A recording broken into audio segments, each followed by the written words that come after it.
Formal ng nanungkulan bilang ikatlong presidente ng Bicol State College of Applied Sciences and Technology UBISCAS, si Dr. Charlie Nacario.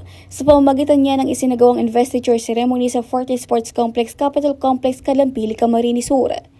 Dinaluhan ng naturang okasyon ng mga opisyal, guro at kawani na BISCAS kasama ang mga pinuno ng iba't ibang state universities at colleges sa rehiyon ng Bicol bilang pagsuporta sa bagong presidente ng BISCAS. Ibinahagi ni Dr. Nacario na sa 4 na buwan niyang panunungkulan bilang presidente, masusi umano niyang pinag-aralan ang mga hakbang na kailangang isagawa upang maisakatuparan ang layunin na maitaas ang BISCAS bilang ganap na university. Binigyang diin din niya ang kahalagan ng kooperasyon at suporta ng buong BISCAS community, mga guro, kawani at mga katuwang ng ahensya ng pamahalaan upang maisulong ang naturang adhikain.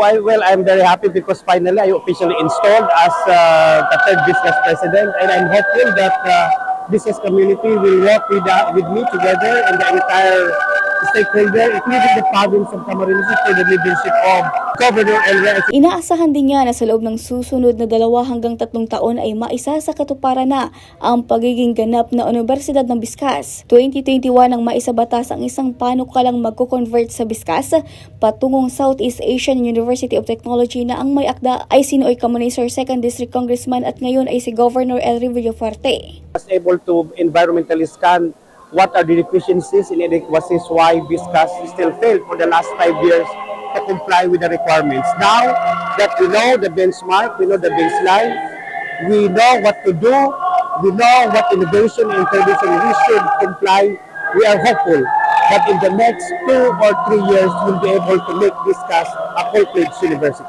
Personal naman na dumalo sa investiture ceremony si Camarines Sur Governor Elrea Villafuerte na nagpahayag ng buong suporta sa bagong pamumuno ng BISCAS. Ayon sa gobernador, ang pagpapaunlad ng institusyon ay matagal ng adhikain ng kanilang pamilya.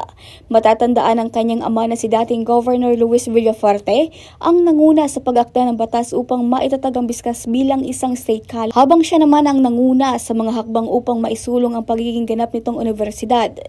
In-affirm ko po ang aking suporta kay Dr. Charlie Nacario, sa BISCAS community, sa students, faculty. Full support po tayo dyan. Si Congressman Luis R. Villafuerte ang author, kaya naging state college. Ako naman ang author, kaya naging university. So, ang commitment talaga namin ay tutulungan natin matagdagan ng budget. Plano namin magkaroon ng campus sa Libmanan para mas marami pa makapag-aral sa BISCAS, pero magkaroon ng extension campus sa Libmanan.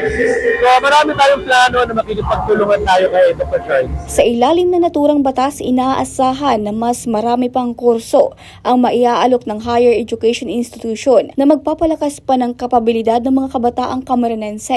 Regine Boy, CSN.